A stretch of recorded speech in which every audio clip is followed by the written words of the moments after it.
everybody. Welcome back to Chaos Incorporated.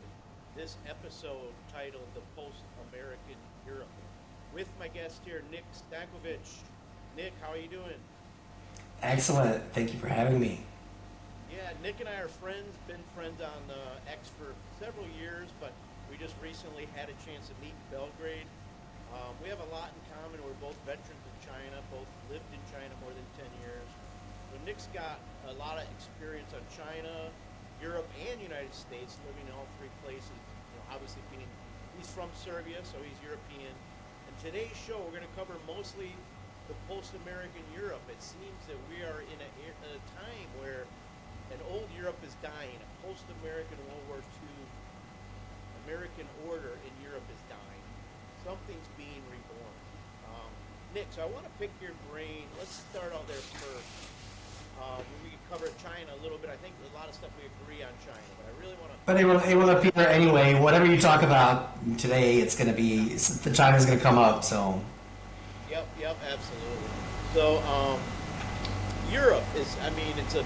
I just spent a month there, as you know, we were there, and it seems I separate Europe into West Europe, East Europe, and then say Russia, right? West Europe. I watch a lot of British media, and it's dark, man. It's like everything's talking about when the Civil War will kick off. It's like a powder keg. These people. So what's happened in Western Europe? It's not just UK, France, Belgium, Netherlands, but we've gone in 40 years. We've gone from say unified, homogenous countries with a national history, all unified. The key being here, unified. And they've moved into a jigsaw puzzle now of competing identities. And a lot of the immigration there in West Europe, there's not much economic activity going on. And you've got the terrorism, and you've got, just look at the media in France, just the constant revolts. So what are you seeing for West Europe? And let me put that in the context of now we have a remilitarized Germany that's going to remilitarize. And is this going to fracture Western Europe? Well, I would be, as far as Germany, I would wait and see that happen because I think some people in Germany are talking about it, but I'm not so sure that entire Germany is really ready for that for a number of reasons, a number of causes, right? So I don't think it's going to happen anytime soon. But Europe is, I absolutely agree. I think the post-World War II Europe arrangement is simply falling apart. I want to bring something up here that I think will be a good analogy for Europe, which is former Yugoslavia, right?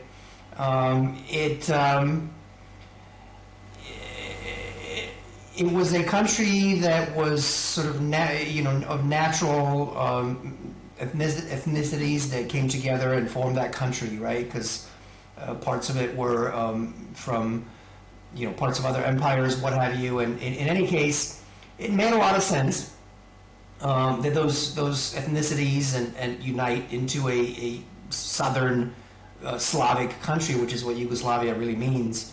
And it worked actually okay for almost the entire 20th century. First as a kingdom under a Serbian king, and then later under communists even. Obviously that was World War II, and the period right after World War II was geopolitically very complicated, and not necessarily lots of good things happened. But overall, the whole arrangement made sense. And the big question is, even I think for many people, even to this day in this area, and even in Croatia and other and countries that willingly separated from Yugoslavia, is why did it have to be so bloody? Why did it have to separate? Why couldn't Yugoslavia join the European Union, for example, as a whole, which was actually on the table in 1991, I believe, or 1990. The European Union European community then came to Yugoslavia and saw that, this is just going to blow up any minute, and said, you know what, why don't you guys form some sort of a weak confederation and then join together, and we'll sort of like Greece or later Romania, Bulgaria, get you in the European community. And it was flat out refused. because of nationalism and ethnic dreams of making independent states and what have you. So, but then, and then of course it broke up in a bloody war, which is also, somewhat explainable by various ethnic histories in the region, but also I would say unnecessary because again they're very similar people that also lived for 50 years and supposedly in what do we call it brotherhood and unity, right? There's a lot of intermarriages and all that kind of stuff. So why did it get so bloody and so bad? But and so obviously that's a much bigger topic. But I think there's some comparison to Europe today, or European Union specifically, because European Union was also, I think, is in sort of an ideological limbo today. So, for example, one of the things that happened, so Tito was obviously the communist leader, dictator, whatever people want to call him, that sort of united all these ethnicities.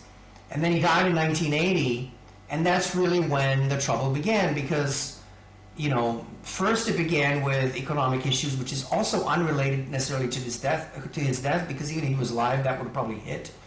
But because it was dysfunctional, the state was dysfunctional, it couldn't address those economic issues. And then, of course, what happened by 1990, people in, for example, Slovenia or Croatia got to the point where they're like, why do we need this? Why don't we just go on our own and, maybe join the European Union faster and, even have our own country because we can just... So, in the end, at the core of it, actually, it is mostly economic issues that broke up Yugoslavia. And I think that's... And then, so...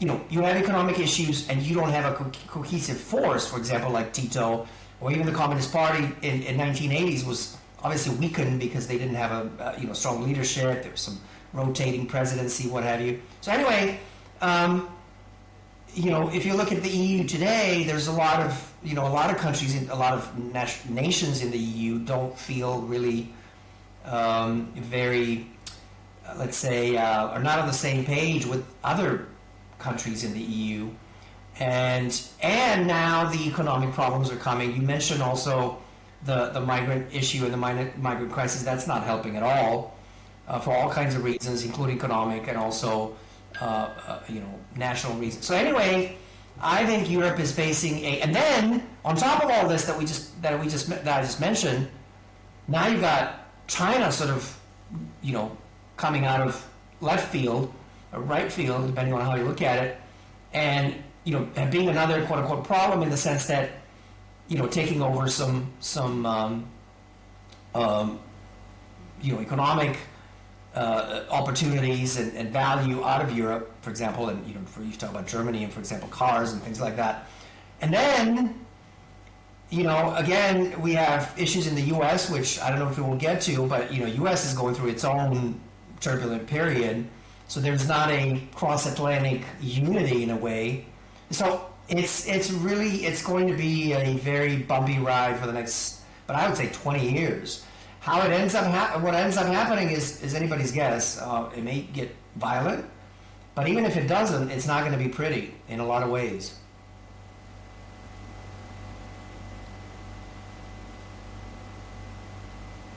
Okay, sorry, I think my internet went down there.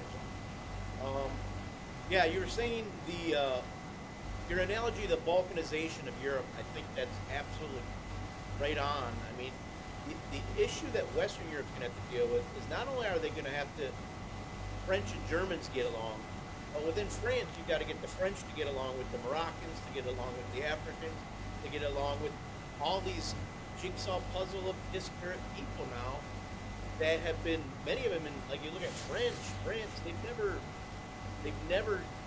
integrated into the economy. None of these people have.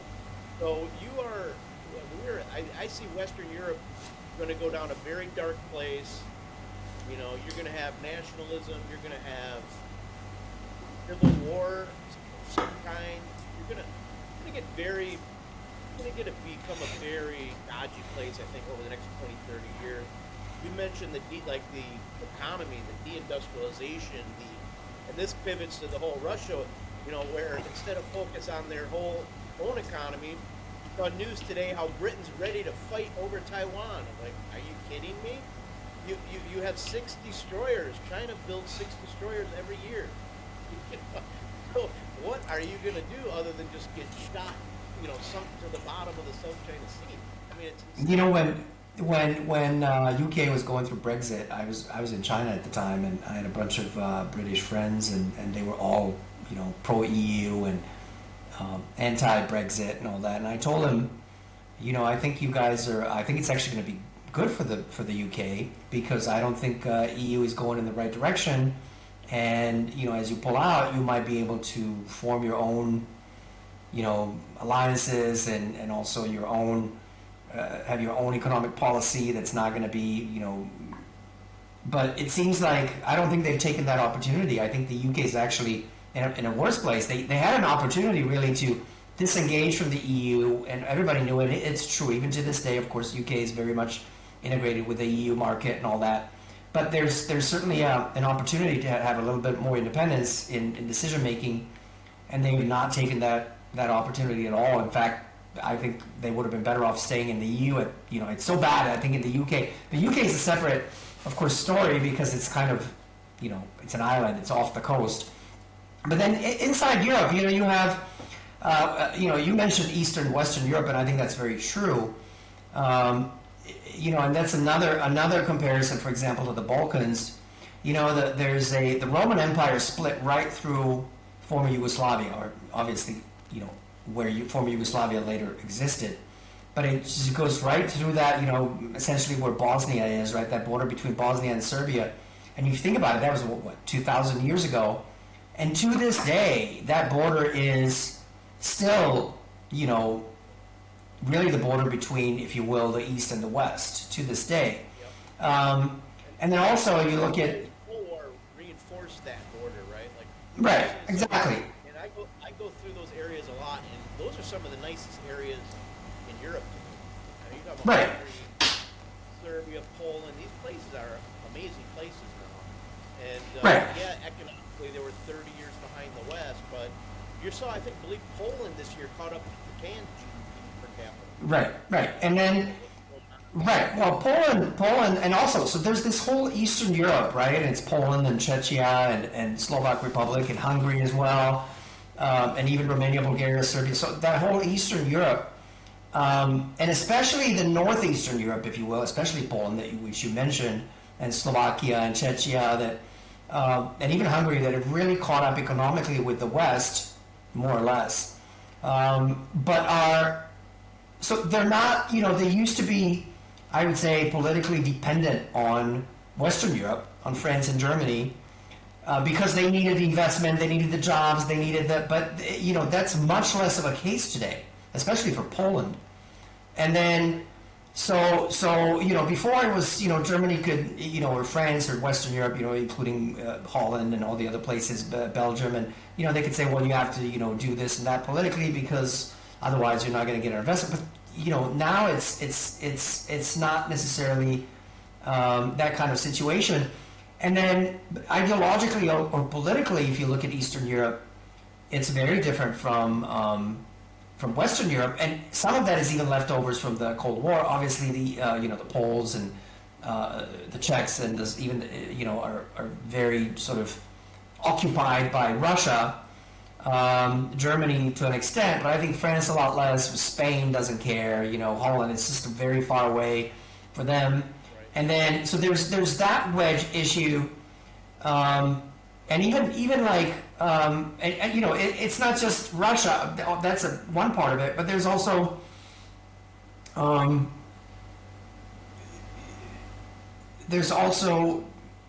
example, I don't know enough, but I think I've heard a lot of stories about East and West Germany, still being very different politically. I mean, if you look at, for example, voting results and who votes for whom in German elections, you can just see Eastern Germany sort of. You can clearly see it on the election map, and so. The AfD Right. dominates in Eastern Europe. Yeah, you can see it. So there are a lot more. Yeah. My experience, exactly what you just said, was 20, 25 years ago. It was all about getting the German factories to move into Poland or move into Czech or move into Hungary. And now, yeah, they're much more economically independent. and we're seeing this breakaway now.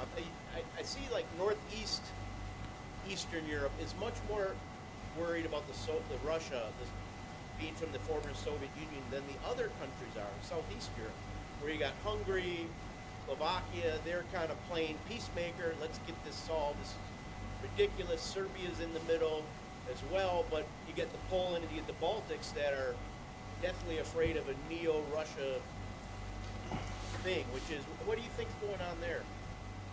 Well, I'm trying to understand it. I mean, obviously, Serbia has and always had a very good relationship with Russia for historical, cultural reasons, what have you. But and I'm trying to understand the Polish and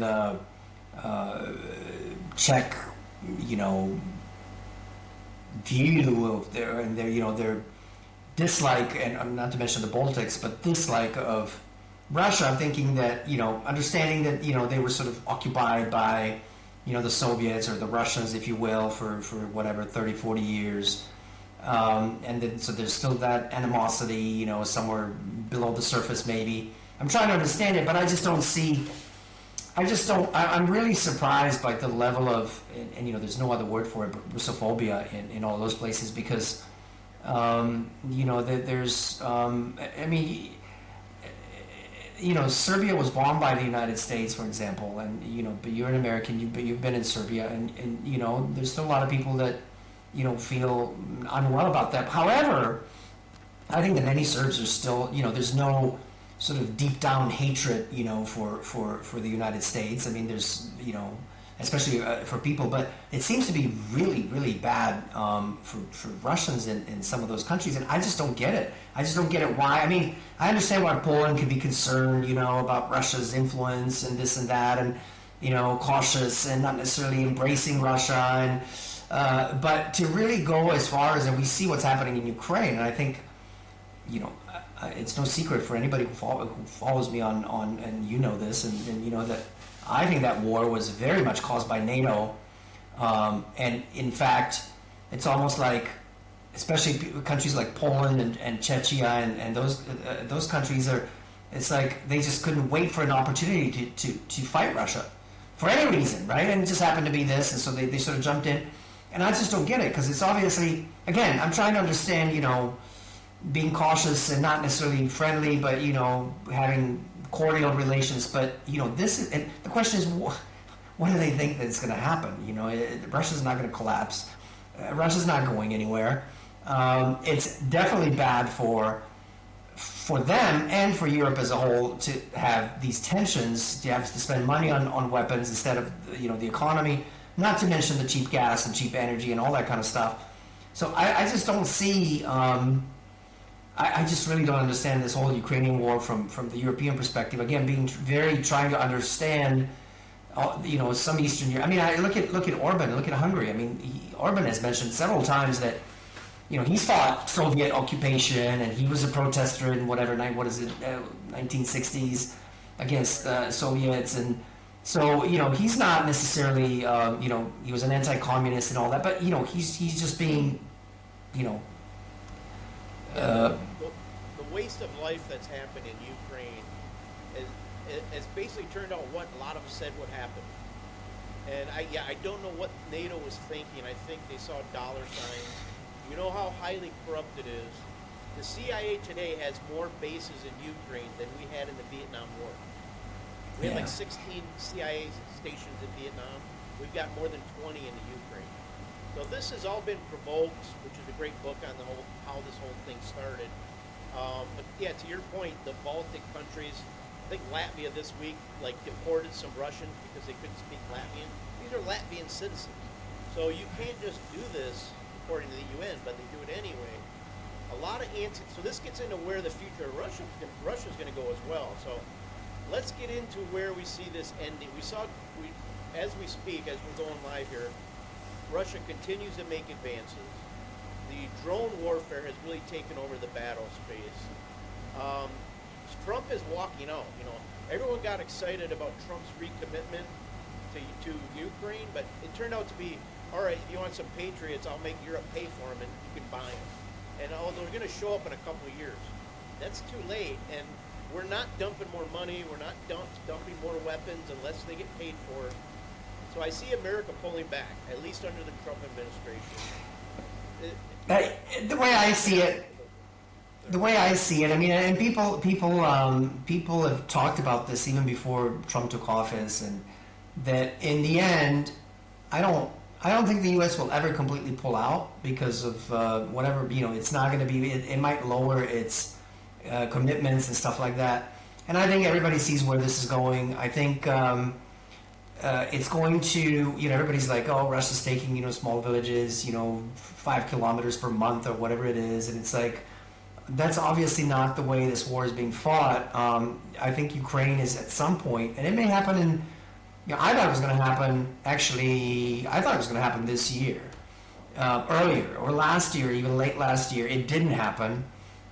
So it's really, it's like timing the market. It's really, I'm thankful, but I think at some point, and the Russians now realize this, that there's nothing really that they have to fear at this point, and so they will just continue to grind down the Ukrainians, who are receiving less and less support and having fewer and fewer people, and at some point they're going to collapse, and then Russia is just going to walk over, and it's really going to be the question for Russia, how far they want to go. Do they want to take the whole Ukraine? Are they just going to go to the Dnieper River? It's sort of like, and then, but it's going to, it's going to be like this, but we don't know. It could be a month, it could be 6 months, it could be 3 more years.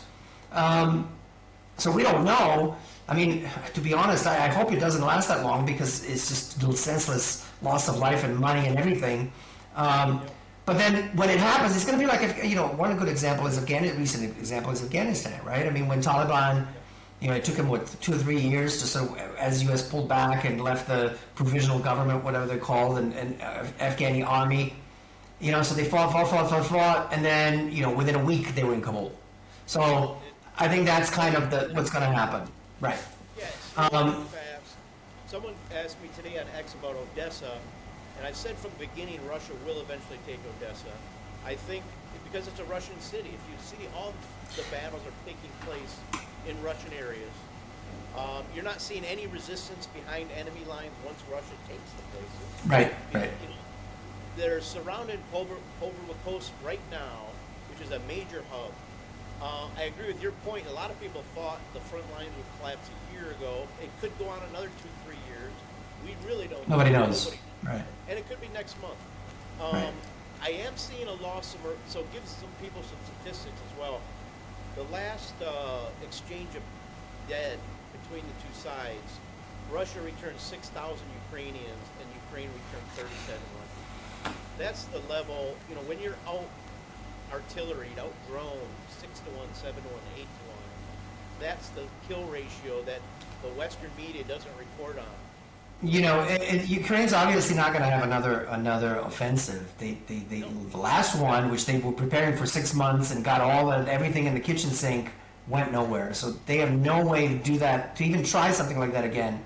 And then failure that the West planned for them, and there's no credit. You sent these guys in with no air. They lacked air cover, right? They didn't dominate the air. Russia did, and the whole Russian defensive line was mined.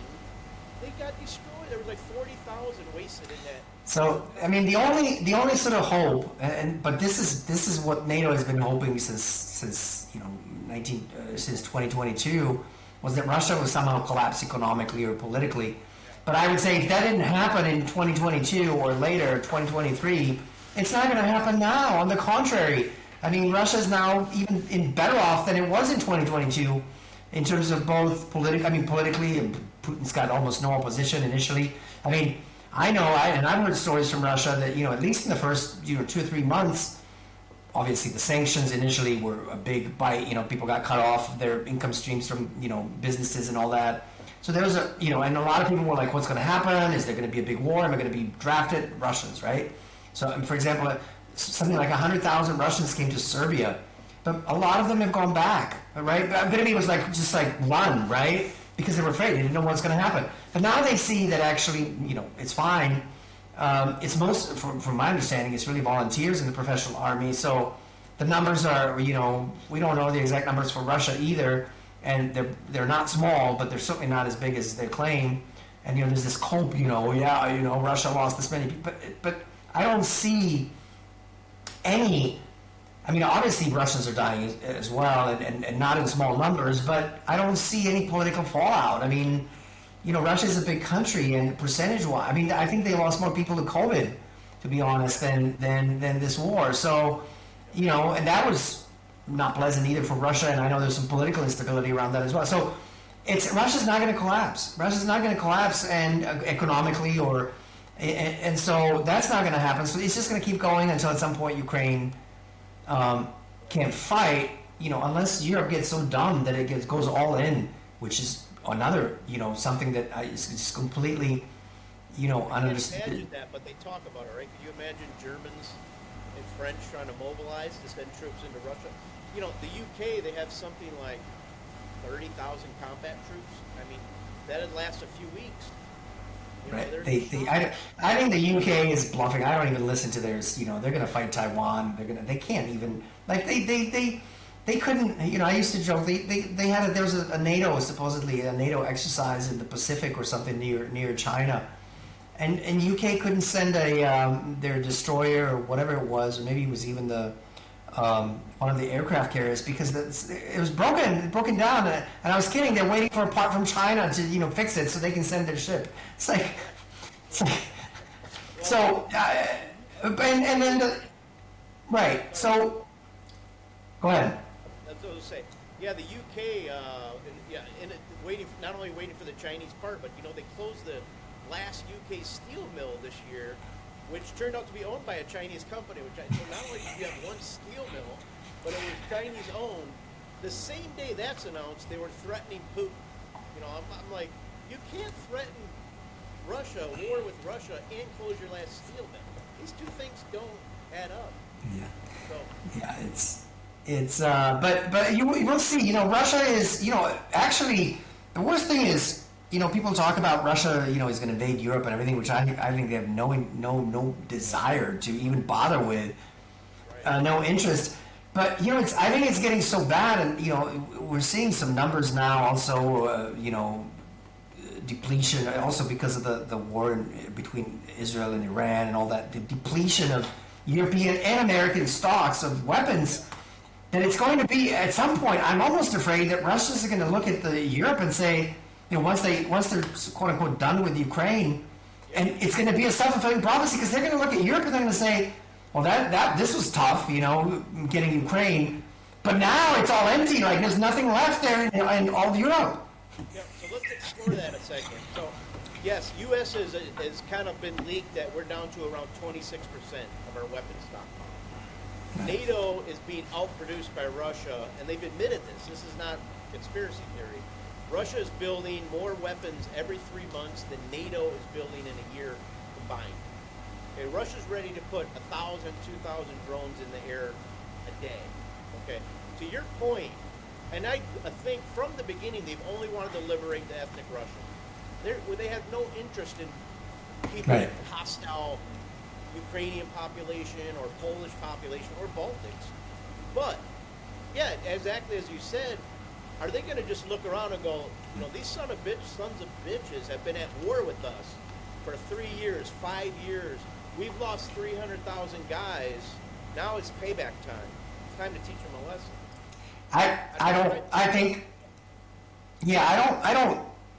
I'm just, it's almost like it would be an obvious something that might cross somebody's minds and something. I would just hope that, and I think that Russians will not even really seriously consider it, because they don't need to, and it would be obviously a waste, and more deaths, and I mean obviously it wouldn't be that easy for Russia either, and it could escalate into nuclear war and whatever. So there's really no need for that, and I don't think it's going to happen. But it's almost like but there's all this the people who are talking about it now, Germans and French and whatever, the Poles, and we're next, and they're gonna. And the thing is, it's almost like they're working to make it as a self-fulfilling prophecy. But I really think there's a very, very low chance of that. Another thing about Russia, I think Russia is I don't want to say they're in a good place. It's not you can't say somebody involved in such a bloody war is in a good place. But, it's given the circumstances, I think they're doing quite okay in many ways, politically and economically and militarily. But Putin is going to, he's not a young lad. He's, what is it, over 70 now. And at some point, he's going to go away, natural death or what have you. He's going to retire. And, as many people, and me too, have pointed out, Putin is a moderate, and he's spent his entire political career trying to, create a relationship with Western Europe and the United States. But we don't know what comes afterwards in Russia, sorry. So that's another thing, but we don't know. I mean, is it Medvedev? Is it some other faction? And, what are they going to... So, but again, these are all the conditions that are being created by NATO and Europeans themselves, as opposed to, there indeed might be some nationalists and some people in Russia that might start thinking that way afterwards. But again, that's only because now Europe and NATO is pushing Russia to, really, to the wall. Absolutely. Right. Yeah. It's insanity. And then you always wonder, when is this, and then you get these weirdos in the West that are, well, if Russia wins, what is China going to think about Taiwan? These things are not related. It has no bearing on what's going on in Asia. China could care less. So, but interesting thing too, that's been leaked, I don't know if it's true or not, but a lot of this drone warfare, as we both know, is being fought with Shenzhen drone component factories, one against each other. And it's rumored that Ukraine's going to be shut off, basically, out of the drone component phase. So, yeah, I heard that too, and I think it's probably true to an extent. I think what it was China announced that they were not going to sell drone components to anybody involved in conflict or something like that. So that was sort of a general law or regulation that China made, which of course would also apply to Russia. But I think that so it might actually be true, but the real effect, I don't think Ukraine's going to be cut off. Just like even Russia, wasn't cut off. From like German suppliers, even after all the sanctions and everything, because it can always go through third parties and whatever. So I think it's true, but I don't think the effect will be that Ukraine will be cut off completely. So. Right. So let's talk about drone warfare. I know you have some experience in the military with air defense. What I find interesting is when we started this war a few years ago, it was all about artilleries and 155 shells, and then it instantly became about drones. But as you pointed out on X, is exactly right, is the offensive capabilities of drones are so much cheaper and easier to build, cheaper electronics, simple GPS, than the air defense systems. So really it comes down to who can build more offensive, cheap, Shaheed-like type drones and just destroy the other guys. Right. So I think I haven't. What I find interesting. So I just for context, and I'm not necessarily an expert in air defense, but I did serve a year in Serbian military in the air defense. But this was after all the wars, and it was all in peacetime. And I'm just a private first class, so it wasn't. But I did get exposed to a little bit of the technicalities of it, and I talked to a bunch of people that, for example, fought NATO. My colonel was in the war, and my captain and everything. So, but it was just before, it was early 2000s, and it was what was interesting. So it seemed like the air defense was moving more towards. Obviously, missiles shooting down, more and more advanced missiles like Tomahawks, and and even stealth, right? And how do you shoot down stealth planes? And Serbia managed to shoot one down, and so on and so on. But it was interesting because in our units we also had, for example, 20 millimeter air defense units, which is essentially it's like a machine gun. It's sort of like. World War II style, and everybody, that was the tail end of it. And a few years later, they actually shut it down because it's like, what's the point of this? Like, you're not going to shoot what are you going to shoot down with that? But the thing is, now it's coming back because you can't fire these anti-aircraft missiles are much more expensive than even the missiles going at them in a way, because you have to have radars and everything. And so, but now you got these drones, so what are you going to shoot them down with? You can't, right? And it's always so it's a whole new world. And I don't think that even in And I believe interesting the drones enough. are flying low, right, under the radar a lot of times, or they're Well, they're too small in many cases to even be seen on the radar. And but it's interesting. So to watch sort of the countermeasures, some have already happened. So obviously, interference and things like that, jamming of communications. But then Russia's electronic warfare come in, right? And then right, we saw the other side counter with FPV drones, where they're right, fiber optic cable connected. fiber optic cables, right. So, Electronic warfare. So yeah, it's an but I think what it's going towards is that you're going to have drones on drones, right? So you're going to have drones chasing other drones to shoot them down or to attack them, right? And but I don't think those drones are quite, the anti-drone drone warfare is quite there yet. Obviously, because we don't. I mean, we've seen a few examples of it in Ukraine. But anyway, so air defense is really changing. I was Go ahead. going to say the offensive drones versus defensive drones.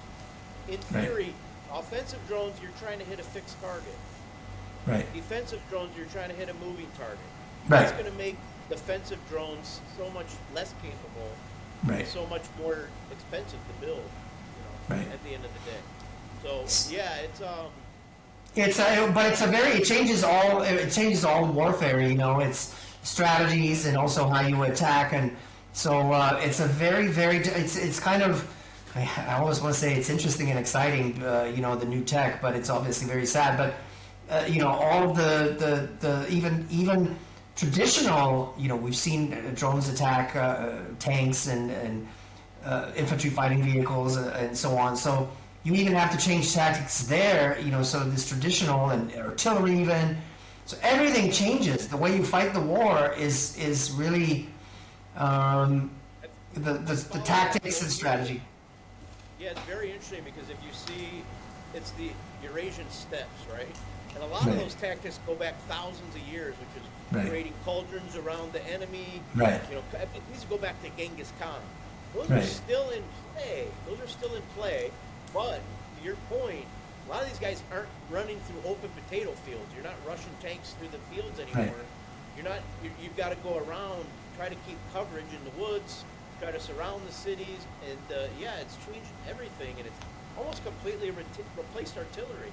Because you fire a standard artillery, they know where you are instantly, and they're going to hit you with the drone.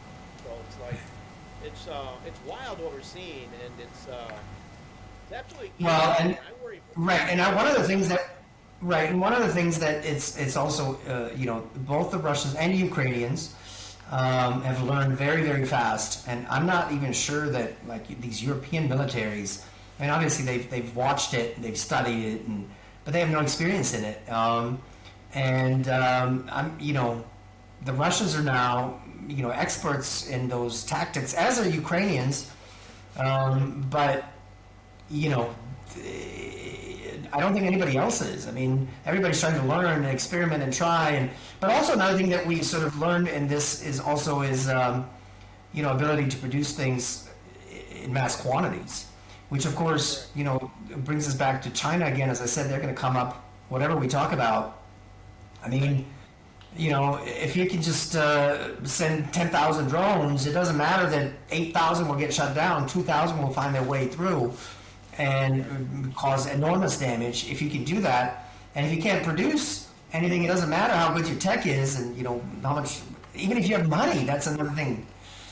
The West, in particular the U.S., is that this is our Achilles heel at this point. So not only are we pretty much deindustrialized, but our industrial base are all private companies that just gorge on the carcass of $1 trillion defense budget. They don't want to make cheap drones. That's number one. But number two, if you see what I've got a friend of mine in Russia. He told me, do you realize one of these Russian drone factories has 20,000 North Koreans underground assembling drones. I mean, Russia a few years ago realized this is where it's going, and they scaled up because they had escalatory dominance. Ukraine's right on their border. They've got to win this war. Whereas for us, it was just a game. But to go back to your point on China, I used to run a joint venture with a Dorinko, who's like Chinese Lockheed Martin or something, a big defense contractor. And you go back to the mid '90s, China couldn't make anything. They were precision. They're terrible at it. So they did all these joint ventures with companies like I was in, and they learned how to cast, forge, precision machining, and they got really good at it. Those state-owned industries, defense companies, they were also commercially relevant, selling cars, selling machine tools, selling all this other stuff. And now that's why, because they're also state-owned, when Russia and China say build something, it gets built. The capacity gets put in place. Whereas we go out with all these bids, and it's these Lockheed Martin guys and these Boeing guys, and they can't compete. I'm amazed. I'm amazed. If you look at Russia, how they have scaled, since 2022. Right. I mean, they had a huge Soviet stockpile that they used in the beginning of the war, and then they took that time to build, and now they're really, But I know, for example, in Europe a couple of years ago, they were talking about, spending money, and this is something that's really so chronic, and I've seen it with Europe and the U.S. as well. They talk about, we're going to invest, $500 billion into this, and if you remember, same for the BRI, right? Europe and the U.S. were going to build their own BRI, and that's been talked like 5 different times. They had conferences, and they were going to build a fund, to invest in Africa and Asia and whatever. Never happened. I mean, and the question is, same thing about the military that they talked about. We're going to spend another, 5% of GDP and whatever, and it's going to be billions of dollars. So Russia doesn't have that kind of money, but nothing happens, even in the U.S.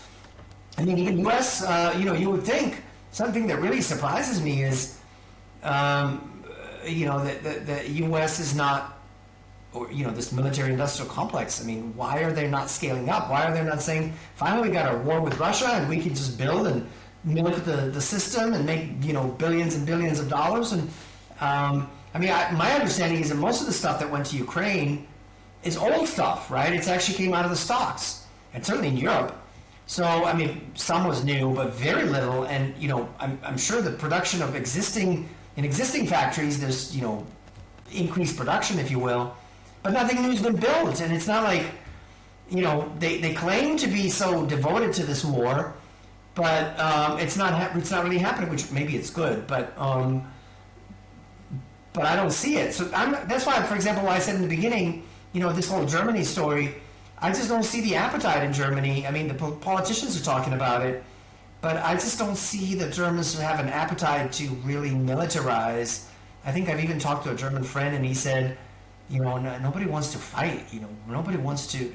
The politicians are talking about it, but it's like nobody really wants to do it. It's much older than they were in World War I and World War II. I think that's what a lot of people lose focus It's true. to. Your average age is in your 40s versus 20s. People forget history is usually all young people mostly. Right. So, I agree. They don't have the capacity, and it is strange the stagnation that's going on in U.S., Europe. I mean, that Baltimore bridge collapse. They haven't even started clearing the space yet, let alone like taking offers to design the bridge, new bridge. Yeah. Like it's crazy.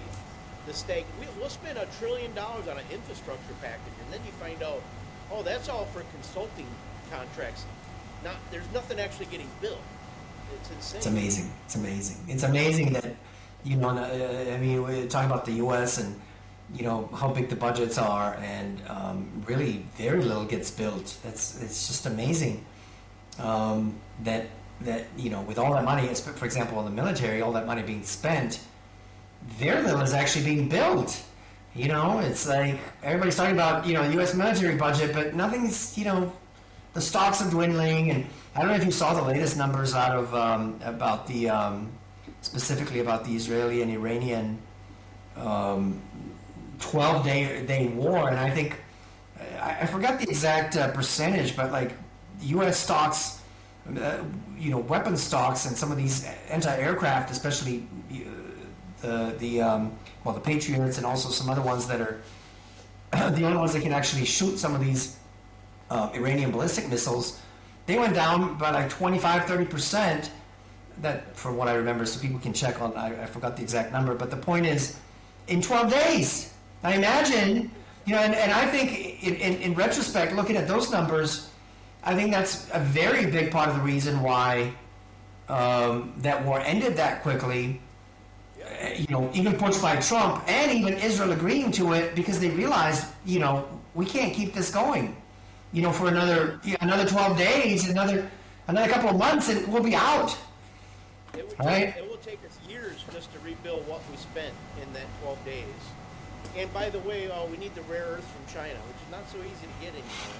In fact, we just did a hostage exchange. I don't know if you noticed, but we offered the NVIDIA chips, the HB20s, and they turned on some rare earth, because we had Ford was down. The car plant shut down here, which has not got a lot of coverage. I really don't know what. I really don't know what people are thinking, especially in Europe. And by the way, I think U.S. is also not in a good place for many reasons. But I think at least some people in the U.S. have sort of woken up or waking up to reality. I think a lot of people in Europe are still asleep. They don't understand what's going on, in terms of geopolitics and the changes in with China and Russia, and this Russophobia is preventing them from seeing. Where how Russia has managed to actually pull itself out, and then they're completely blindfolded. They don't see this threat from China as well. Most people, right? Some people obviously do, and that, I think, is Shifting topics to China, as you see very well on X, you have a weird dichotomy of China's taking over the world and China's collapsing at the same time, right? That's the kind of the Western narrative, and they literally will argue the same point in almost the same paragraph, right? So, it's the same thing with Russia, right? I mean, it's the same thing with Russia. Russia's collapsing, but it's going to run over Europe, right? It's going to invade Europe, and it's collapsing. So, exactly, right. It can't beat Ukraine. It's lost the war to Ukraine, but watch out, they're going to take over. But China, I think China, we're 25 years into the Chinese century. I think that's the direction where we're at. I mean, if you look at the economic power, the military power, and I think we have to be thankful that China's been quite an adult in the room in terms of geopolitical diplomacy. They don't take the bait. They're not very aggressive. Of course, there's some issues in South China Sea and things like that. But in general, if China really wanted to be aggressive power, they could be much more aggressive. Right, but having spent so much time in China as well, that's just not China's style, and I think a lot of Europeans and Americans are projecting what they would do if they were in China's situation in terms of economic power, right? But I don't think that China is really. As we know, they've always been, they're going to be a regional power, and that's all they want to be. So they don't even want to get involved with this whole Israel and Palestine thing. Of course, I mean, they issue statements, they're in the Security Council, what have you, but they're not going to do anything militarily or even economically. They're not even going to sanction Israel. And so they don't, right. The whole situation there is shocking, right? I mean, we're watching 2 million people be starved to death right now, and nobody's saying much about it. You don't even see. I rarely watch mainstream media, but if I do, I turn on Fox News for 5 minutes or 10 minutes, and the coverage on Gaza is almost nil. And there's just no pictures. There's no pictures of people scrambling for food. I mean, I've seen stuff on X now where your children are dying, just distended bellies. They don't have. It's really, but this is not new. I mean, it's been going on for a year and a half, whatever it is now. But I think we're reaching a new crisis level, right? Right. But now it's really gotten to. But yeah, I mean, it's just that whole thing really shows the. Yeah, another thing that I don't know how Europeans do not realize. I mean, how bad it looks. For example, the Eurovision, right? So Russia has been kicked out, and obviously out of all football, but whatever. Who cares about Eurovision? But what I'm saying is now, I think Spain implied that maybe Israel, because Israel is also competing in Eurovision. So, by the way, so is Australia, right? It's not really. But in any case, so I think somebody in Spain said, well, maybe we should kick out Israel as well because we kicked out Russia, and then Germany and France said, well, if you kick out Israel, we're not competing either. So, it's like with this double standard of, just something as stupid as Eurovision, of course, but then, not to mention, but it's just so bad. But just going back to China, I think. We also talk about what's Russia going to do. Obviously, I think the Russia-European split is not going to be fixed in the next 30, 40 years, right? I mean, no matter what happens, I think Russia will win the war. I don't think Russia's going to invade Europe, so there'll be some sort of a Cold War or something. But so I think it's going to be a sort of a repeat of the Cold War in that sense. But I think Russia is hopefully going to right. It's going to be some sort of a Cold War. You bring that up because, it's like, what happens after this? Let's say the peace is settled. Russia's got everything from the Dnieper. They've taken Odessa. Europe's pissed off, but they really can't do anything about it.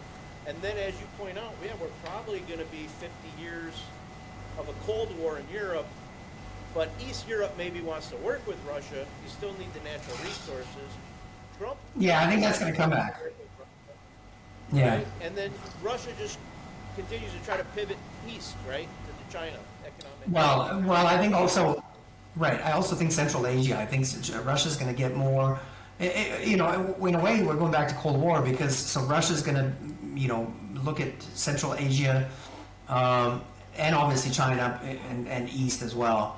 So that's I think what's going to happen to Russia. China is going to mainly stay engaged, I would say, in Asia in general, right? I mean, they have the ASEAN, Asian Association or Southeast Asian Association of States. That's like Cambodia and Thailand and all that. And of course, there's some flare-ups there now. But in general, that's, if you just look at that market, that's ASEAN includes Philippines and Singapore and all that. But they are as big as the EU. They're like 500 million people. And include also Vietnam and everything. They're 500 million people, and their GDP per capita, I did the math once, it's like on average. So there's some Thailand's better, and the Cambodia is worse, and what have you. But the average is about 5,000 USD per capita a year. So if they double that, which is nothing, still they would still be very poor. But that's doubling 500 million people, doubling their spending, if you will, right, or their buying. They're growing very fast. So I think that's where China will focus. Because it's right next door, and they can build the infrastructure for them. They can sell them, washing machines and cars and all the other things that, it's essentially China 20 years ago, right? The middle class rising. So I think that's going to be China's focus, economically, politically. It's going to be, sort of the standoff around Taiwan and Japan and Korea, which are sort of their own little world. We'll see. I think that's also an interesting consideration, what will happen in Japan and Korea, because they've obviously been U.S. satellites. But if U.S. is not willing to or not able to really pull its weight in the Pacific the way it used to, 30, 40 years ago, because of China, at what point do Koreans and Japanese, there might not necessarily be great love there, but, just being pragmatic and say, we got to work more with China. So, and that would just sort of calm things down, right, in Asia, because, we talk about... To your point, we've seen this week Vietnam and China doing joint military drills. So right. there's no major tension there. Vietnam sees, China is absolutely its economic interest, right? While also selling us the low-cost goods, shoes, whatever. But Japan, I think, Korea, I think will stay on board because they're worried about North Korea. But Japan has a financial crisis at some point looming, right? It's half the stock market is owned by the government, half their government debt is owned by the government now printed. It's an aging out society. It's really the canary in the coal mine. So yeah, we'll have to see when that economic collapse But happens. they, right, but what happens when is China going to step in and help them out? Because I think that would be a great strategic move because that would bring Japan maybe sort of away from the U.S. and more into the East Asian, economic union or whatever. So I'm actually mildly positive on Korea and Japan in the sense that I think they will at some point realize that, it doesn't have to be love for China, but They'll be part of the Asian co-prosperity sphere, right? right. And then so that's really all that China needs, really. If you think about, half of the population, the world population lives in Asia, in that area, from Japan down to, then you have Indonesia and Malaysia and all those places, which are huge countries, huge populations, lots of opportunity growth. They really don't need anybody else. So that's what I mean. As long as there's peace in East Asia, right? Yeah, I tell people that in the U.S. here, I'm like, guys, just because everything you buy says made in China doesn't mean they're dependent on you. The U.S. is about 15% of Chinese exports now. Okay, you want to cut them off? Okay, they lose 15%. Every factory you have in a country goes dark overnight, and every shelf goes dark. Real? But they got Indonesia, they got Malaysia, they got ASEAN, right? And then even in Korea and Japan, right? So it's as long as there's peace in East Pacific, they will all do okay at the very least.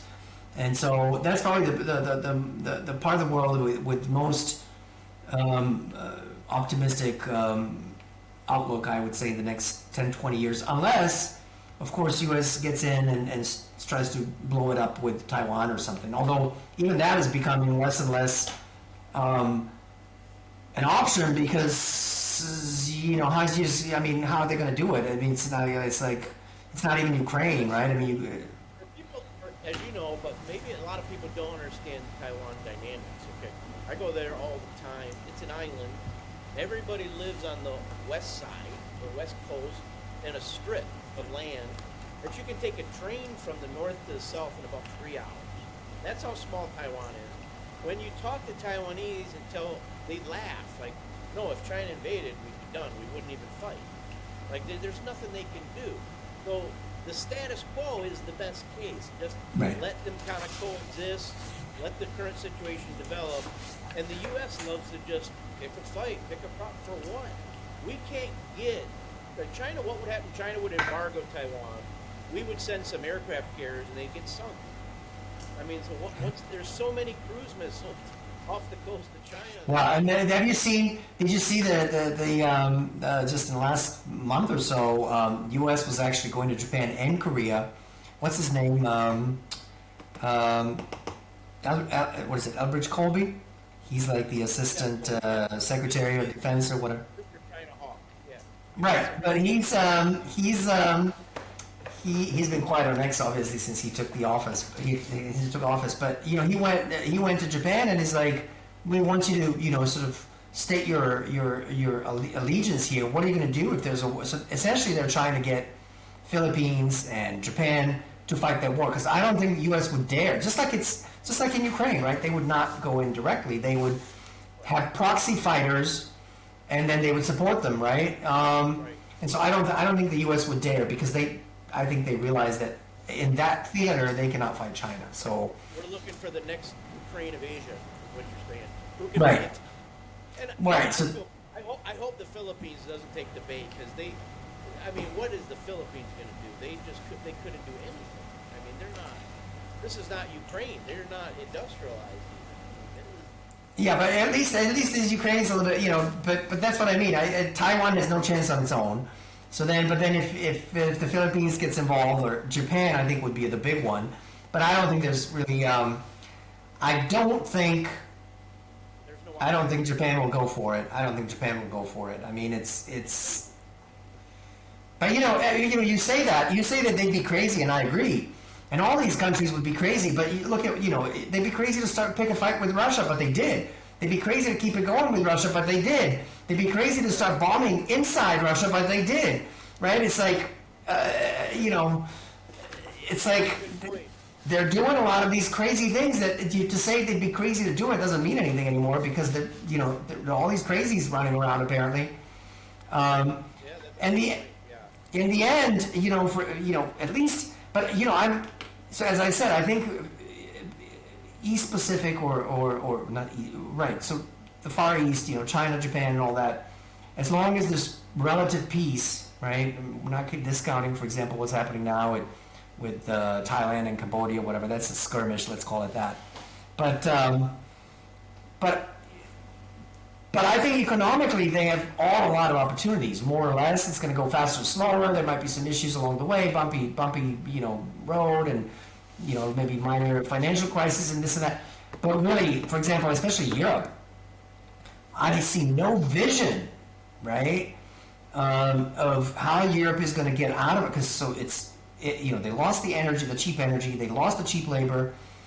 If anybody thinks that they're going to solve the labor issues with migrants, that's just adding, oil to the fire, right? And at some point, but so what is the exit? Like, what's the solution? But the thing is, right? Europe has to reindustrialize. Europe has to change. It's like I've spent 10 years in the U.S. and then however almost 20 years in China. The question is, and now I'm back in Europe, and it's like. Vacation days here. It's like 25, 30 days by law. It's like, guys, the Chinese are just pulling their hair out. They just can't believe it, right? I mean, the number of vacation days, things like that. And it's just, that's not... Red tape, bureaucracy. Yeah, I worked with Volkswagen about a decade ago, and I was just shocked. Like, how does anything get done? I mean, the bureaucracy was just incredible. But they had no competition. That's the thing. They were so advanced, and they had no competition. But now they do, and so you have to change. You have to operate faster, and you have to compromise and do some things. But the Europeans are not willing to. If you look at every major, say, economic statistic as well, AI race. Where's Europe? Right? It's China versus U.S. Everything is China versus U.S. Europe is nowhere to be seen on any of this stuff. Right. And it's. I agree with your point. Like, now you've lost the cheap energy. Now you just signed today the new trade deal Trump's talking about. Europe's going to buy $700 billion of gas or oil, but they don't mention that's about 6 times the price Russia was charging. And so now you've lost that low energy base.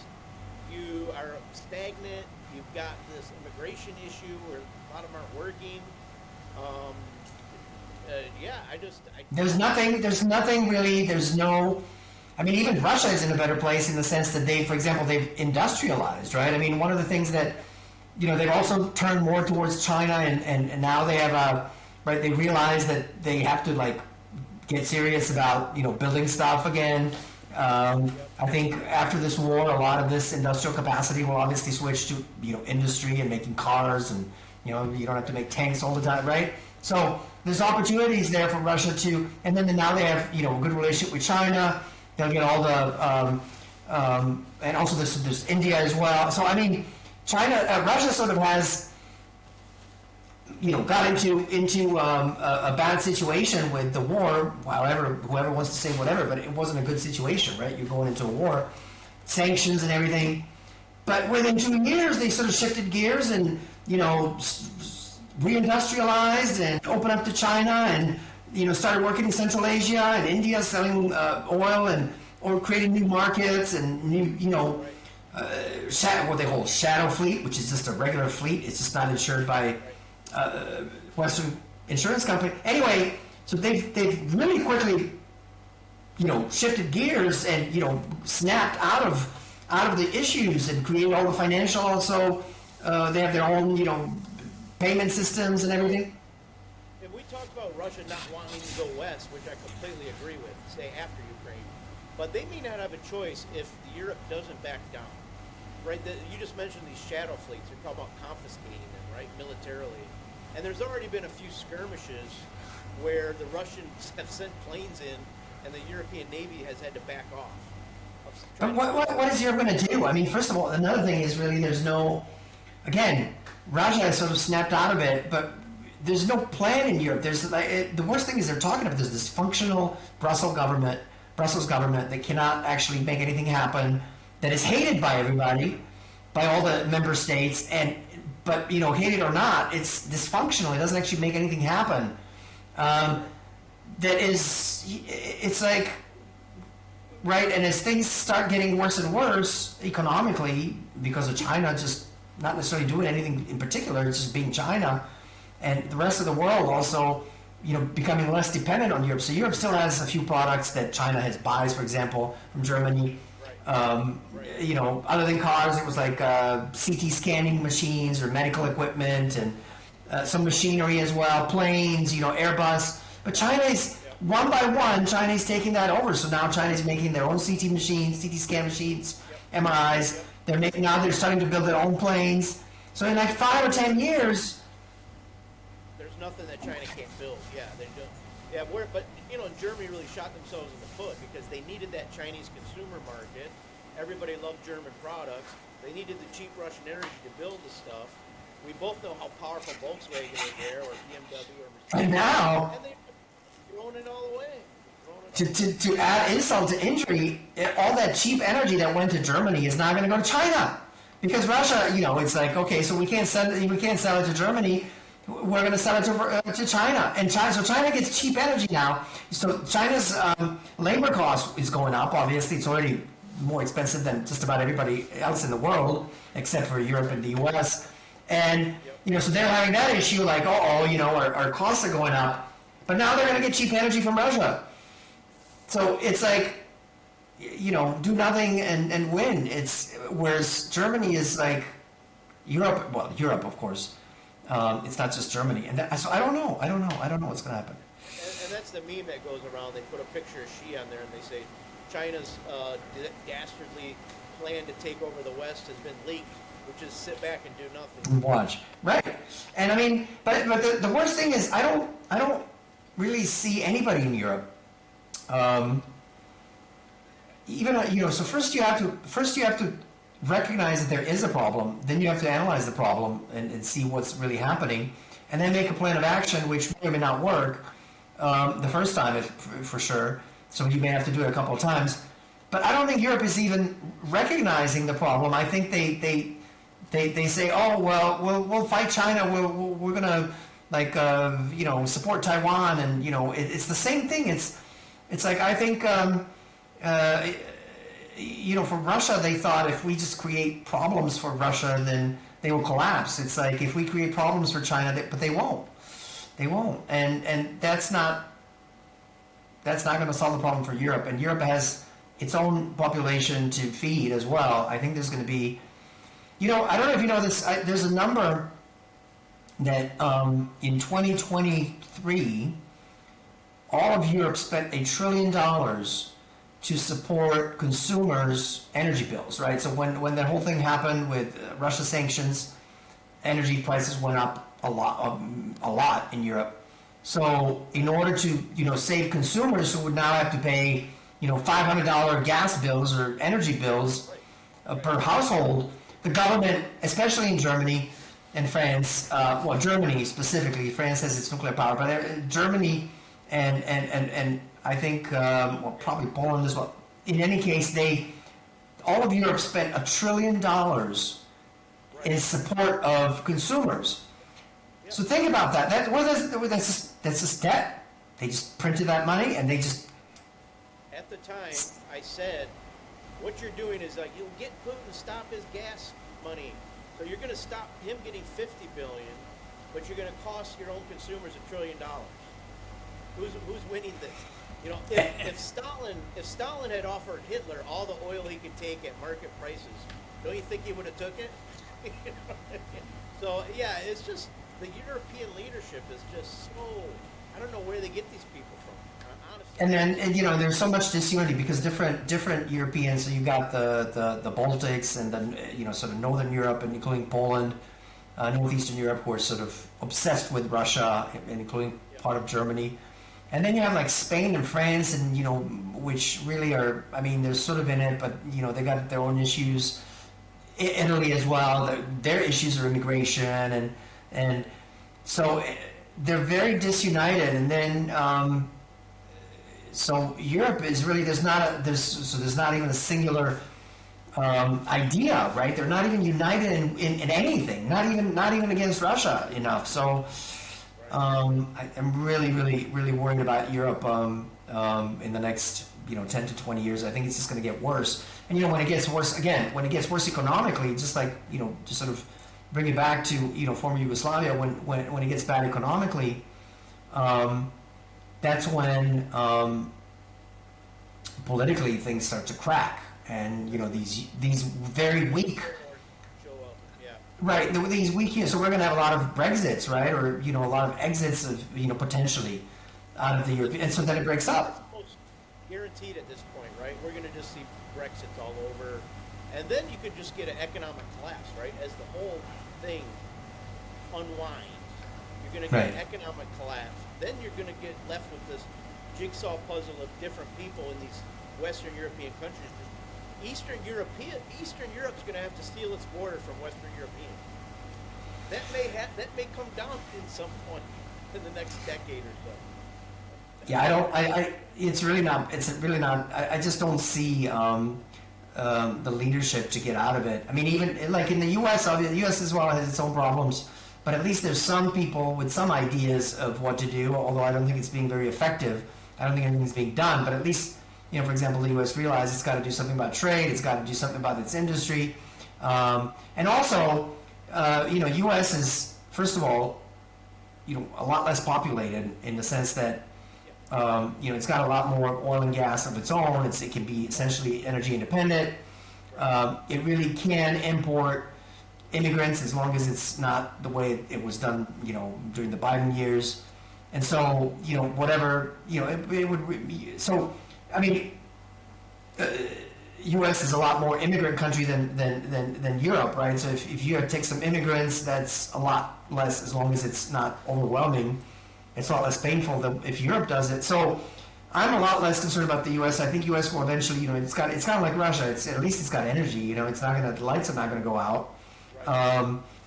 We've got energy. And Unfortunately, though, U.S. now we're importing about 20% of our food supply, which is people are. which is also stupid because you shouldn't, because you don't need to, right? I mean, No, it's craziness, right? It's like what? How did that happen? People don't even realize that. and then there's Canada, right?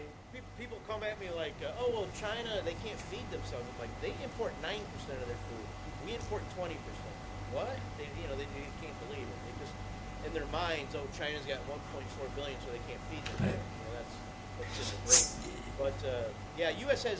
we have massive problems as well. But I agree with you that there is a light at the end of our tunnel if we reindustrialize. We've got cheap energy. We bring back our factories. Our immigration problem, while it's massive, it's not ideologically. A lot of these people are Christians, right? Hispanic Right. Christians. So it blend in better, with the native populations. So I think it's much different than Europe, where you've got a radical Islamicism is a huge problem that Western Europe got to deal with. Well, and and so Europe last time sort of it went colonized Africa and Asia and so on and South America, but they can't do that now, right? So I mean that's one way to get out of it is like colonize some of these countries and get the natural resources and labor and what have you. But they can't do that anymore. So so even that option, however bad it is and however terrible it is, even that's bad. They can't even that they can't do it. So it's really it's not looking good for Europe. Yep. Yeah, it's quite the puzzle. It's going to be interesting to see what happens with Europe.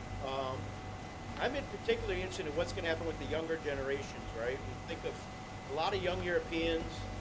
I think their whole world, and I think in the U.S. to some extent too. There's going to be a different bargain. There's a lot of people, young generation here, saying, "Hey, I didn't sign up for this deal where I can never afford a house, never get a full-time job, live in a gig economy, and then in Europe and U.S. become an ethnic minority in my own country. I didn't sign up for that." So, like I say, that's why I call this podcast Chaos Incorporated. Like, buckle up. We all got a pretty rough. May you live in interesting times, as they say in the old Chinese proverb goes, right? So, but hey, Nick, thanks for the show, man. It's been great.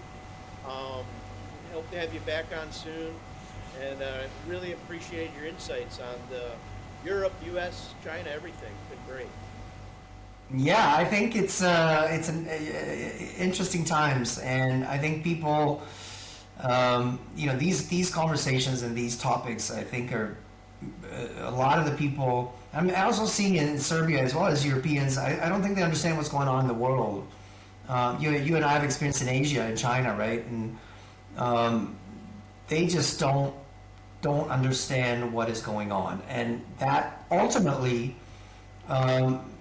makes their worldview limiting to what they can do about their own situation. So something's going to hit them from left side, and they're not even going to be aware of it, and then it's going to be too late.